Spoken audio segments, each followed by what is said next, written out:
This is John for Global Traveler. This morning I have the pleasure of talking travel with Tess Millhollon, the creator of HerHouse, an app for females solo travelers. How are you this morning, Tess? I'm doing great, John. Thank you so much for having me. It's so fun. Where are you about? So I'm based near San Antonio, Texas. Okay. Oh, I love hmm that area. I have relatives down at Houston. We went up to San Antonio a lot. Beautiful area. But we're not Yeah, here to talk about San Antonio yet. So could you give us a little bit of your background? yeah, definitely. So, again, my name is Tess Millhollon. I am the founder and CEO of HerHouse. I am also a published author as well. And a little bit about me, I'm from Colorado originally, but I've been in Texas since 2012, I believe. I went to school in Texas. I got my bachelor's degree at West Texas A&M, and I met my husband in the Panhandle area, and then we ended up moving to the Austin, San Antonio area about 7 years ago. So how did her house get started? What led you to that? That's a big undertaking. It's a fantastic undertaking. What led you to that, and how did you get started? Thanks. Well, just a note of like what Her House is for for your viewers or readers who aren't familiar with it. So Her House is an app community of solo women travelers who are background checked, and they host each other for free. So it gives our community safe, free places to stay all over the world, as well as a supportive network of women, so that they can connect and have girlfriends all over the world. And it actually stemmed from my personal experience solo backpacking. So I went and solo backpacked Australia after I got out of college. So I was over there for just like 6 months, but I will say that that season of solo backpacking was truly life-changing for me. It was such an enlightening experience. I gained so much confidence in myself. I really came back from my solo journey like a completely new woman. And it was such a beautiful experience for me. And while I was over there, I'm kind of like a natural networker. I'm really good at making friends. And so I was really able to connect with a lot of locals in the area and find places to stay.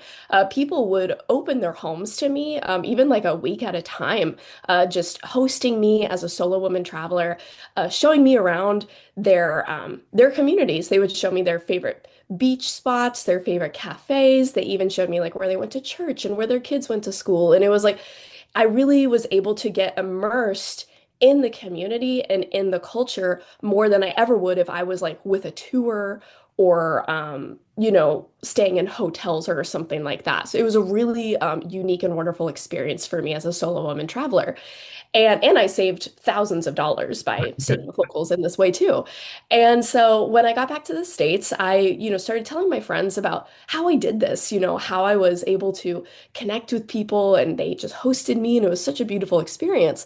And then they're like, wait, like, how did you do that? Like, how did you find these people? How did you know that they were safe? And I started thinking about it. I'm like, whoa, like this is easy for me, but it's actually not easy for everyone else to like find these people to ask for accommodation because it's kind of awkward and because they don't want to be a burden, of course, to people. And I understand that. And then I was like, well, wouldn't it be cool if we had a dedicated space for solo women travelers where we're all background checked, we're all safe, and we host each other, so that you can find free accommodation. And so that was an idea that was kind of planted in my mind and in my heart back in 2017, 2018. And so fast forward, in 2021, I was able to finally build the first version of the Her House app myself. I built it with Wow. no code software. I went through a program called Apps Without Code with Tara Reid, and I built the first version and was able to launch it just to my personal network. And within a couple of years, that first version of the app gained 2,600 downloads from women across 70 countries. Very cool. We started to have women connecting with each other, flying across the world to stay with each other, like have these incredible experiences. And I was like, okay, like we have something here. Like the women want this, but we don't have the technology. Like the app that I created just it wasn't good enough. It wasn't servicing the women in the vision that I believed that I wanted for Her House. And so in the summer, this past summer in 2025, I acquired an investor and that we were able to build the app professionally. So that's kind of where we're at now. The new app is back in the market. And at the time of this recording, we're about to do a grand reopening, actually this weekend for it. And so, if you're just now like finding her house, yeah, just we're in a really cool space right now. Awesome. Yeah. That's an awesome beginning. You say you connect with solo female travelers. Does that mean like the women are single? Could they be married? Yeah, so if you're it's like women of like all ages and like styles of like women who are in her house. We have women from like 18 years old up to I think our oldest member is like 83. And so you don't have to be single. Like I'm personally married and I'm a host. So like if you are a host or if you're wanting to host solo women travelers and be part of her house, just disclose on your profile that you have other people in your home because some women are very sensitive to just men in general. So Sure. it's like they don't want to stay in a place that like has a male in the home at all, which is totally okay. You just let the ladies know that like your husband or your son or whoever is in the home with you and stuff. But we have women who are married, who have kids, all kinds of ladies in our community. But we cater to a lot of women who are single, who maybe have gone through divorce, widow, things that, they find themselves alone and they want to go travel the world and still live life and have adventures, but they don't want to be alone. So that's where her house comes into the mix so that you can just get infused into this wonderful community, start connecting with women, developing these relationships, and then go and visit each other. Now, when they go and visit, is it, I assume it kind of goes depending on the situation. Is it they're just housing you, or could they kind of be a tour guide for you? Like, how does that work? Or is it just up to the individual situation? Yeah, so a lot of the hosts in her house are really excited to not only like host other ladies in the community, but then to also like show them around their communities. By no means is this like required or anything to be a host and stuff. Like you don't have to like be a tour guide and stuff. Like if you're like I'm super busy, but you can crash here and use my place as like a landing place and then go from there. Like that's totally cool too. It just depends on what the host has availability for.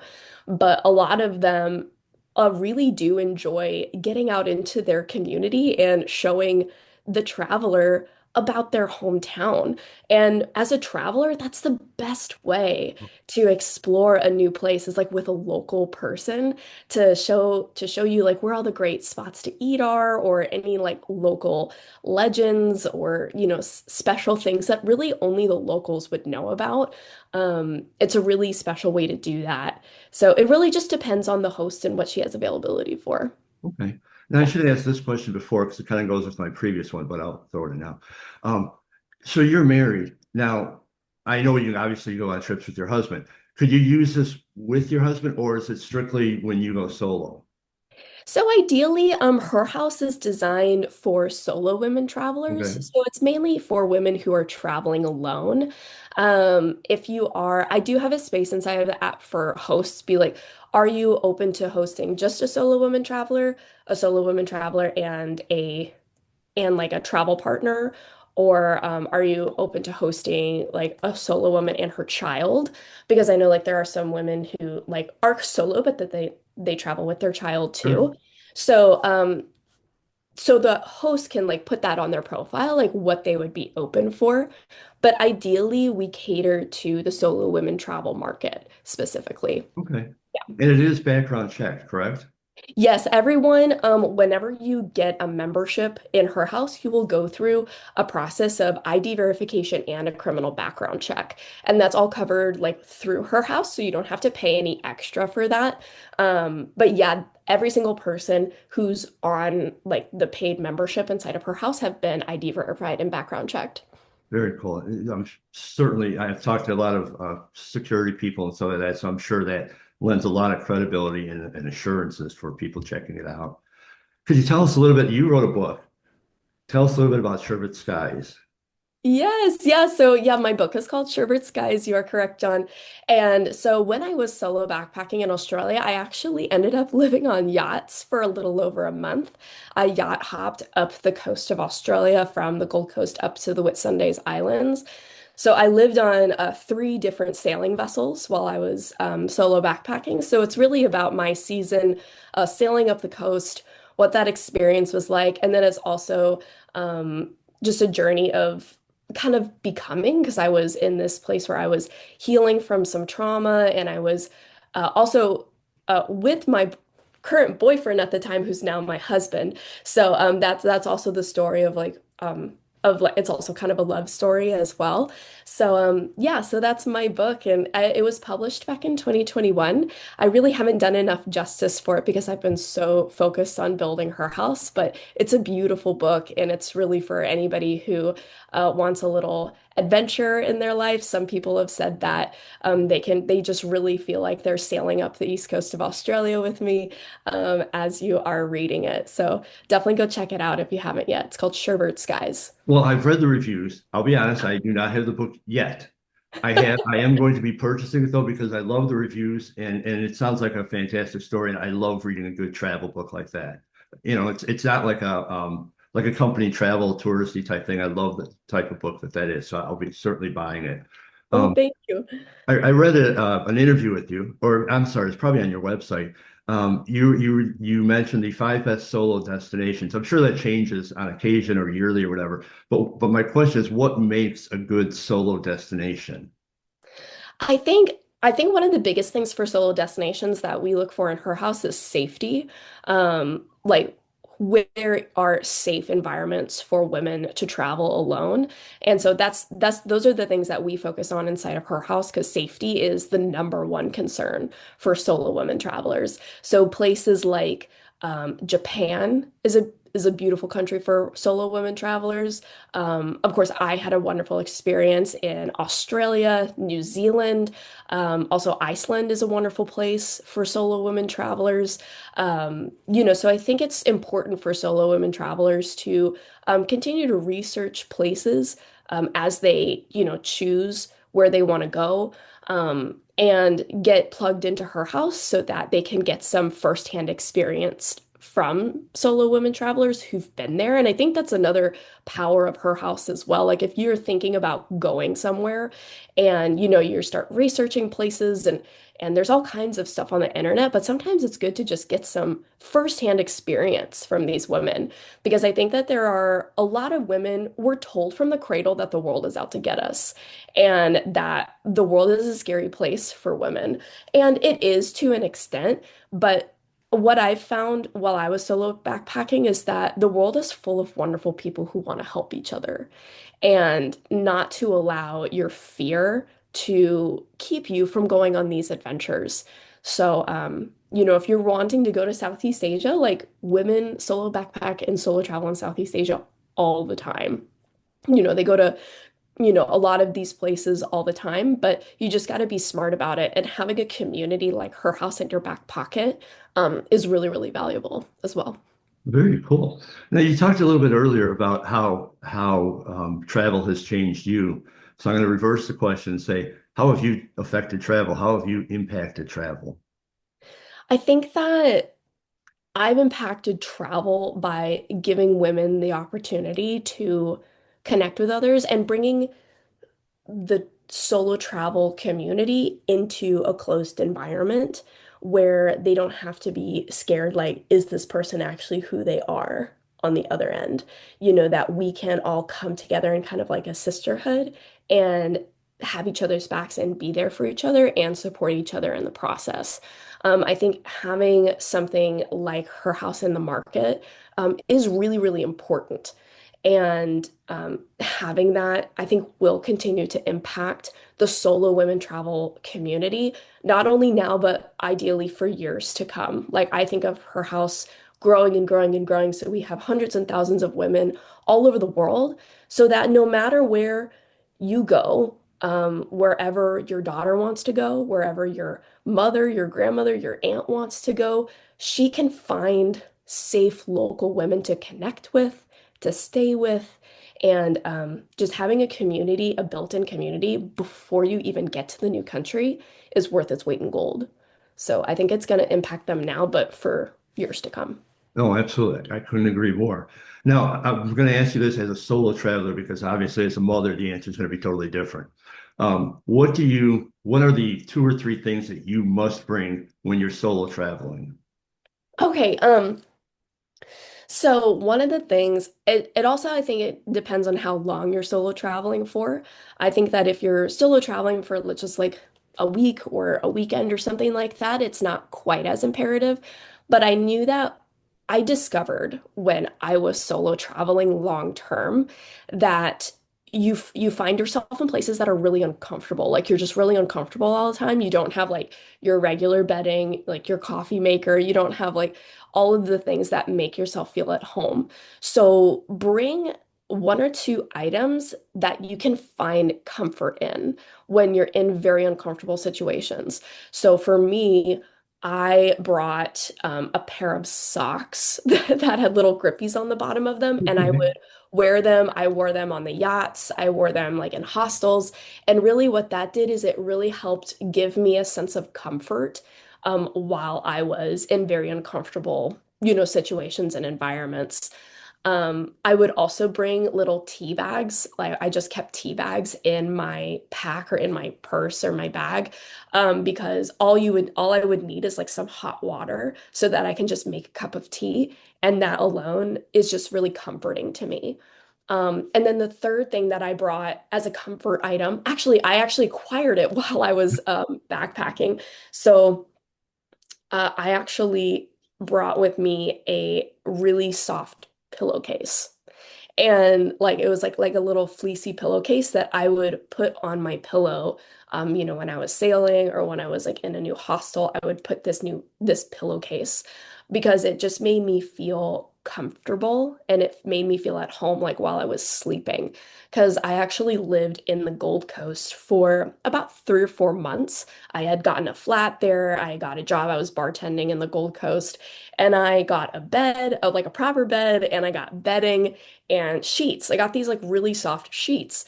And when I was about to leave the Gold Coast and go sailing, I was like super sad. Like I broke down that like I was going to be like leaving these sheets. And I'm like, I have flown to the other side of the world. And I talk about this more in the book, but I'm like, I've flown to the other side of the world. I have had all these incredible adventures. And now like sheets are the thing that break me. And it's not just the sheets, it's like the comfort that I found in the sheets and like in the flat that I had found there in the Gold Coast. So I ended up taking that pillowcase with me. So yeah, taking a few comfort items with you while you're solo, like long-term solo traveling, I think is really important. And I never thought about that before I solo traveled. Well, I have to say, I think socks is my new favorite answer to that question. I love that answer. It's so cool. Yeah. Of all the places you've been, you've mentioned a few places already, but is there any place that kind of really surprised you, hopefully for the good? Yeah. So one of my favorite beautiful places that I visited while I was backpacking was Percy Island. And again, I talk about this in the book. It's a little island about 60 nautical miles off the coast of Australia. Like you can't see the mainland. Like it's pretty far out there.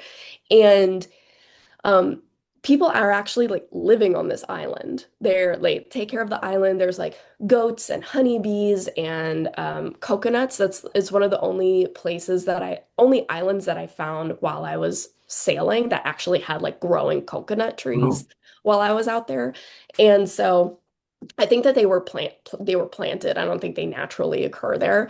But it was cool to like see the coconut trees and stuff while I was out there, and it was filled with butterflies, and it was such a beautiful experience. And in the book, I talk about like I had this opportunity to sail to Percy Island, but I had to like take a calculated risk in order to get there. So I think it's important to be able and be open to new experiences and adventures like while you're solo traveling. Because I think a lot of people and women like to plan out, all of like everything that they're gonna do and stuff like that. And I would recommend to keep a level of openness and a level of adventure in the adventure because you don't know where it's going to lead you. Like I never thought that I would sail up the coast of Australia, but I was open to these new adventures and it led me to writing a whole book about it, creating a business about it. So you never know where your adventures are going to lead you.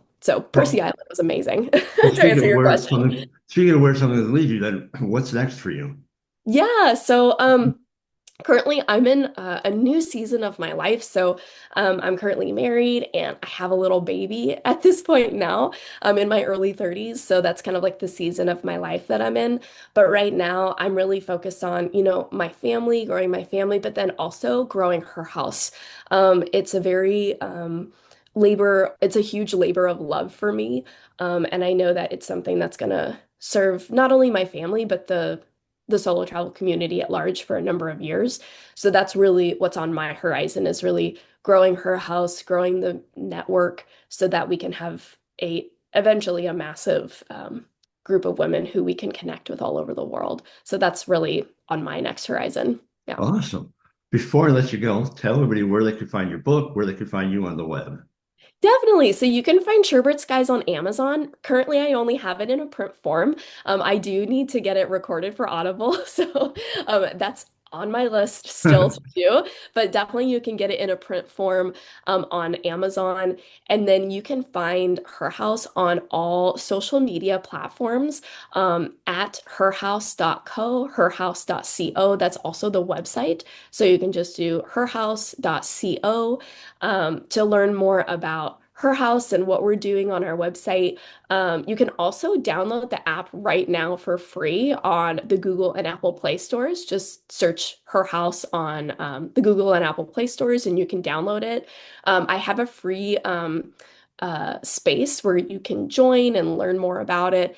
And then when you're ready to join the network and join our beautiful community, just grab a membership and complete your background check and jump in.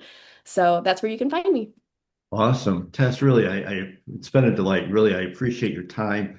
More importantly, I really appreciate what you're doing for travel, specifically for women travel, but for travel in general. You're making a great contribution to it. And on behalf of the travel industry, I do thank you. And again, I thank you for your time. Oh, thank you, John. It was such a pleasure. Thank you so much for having me. Have a good day and safe travels. Thanks.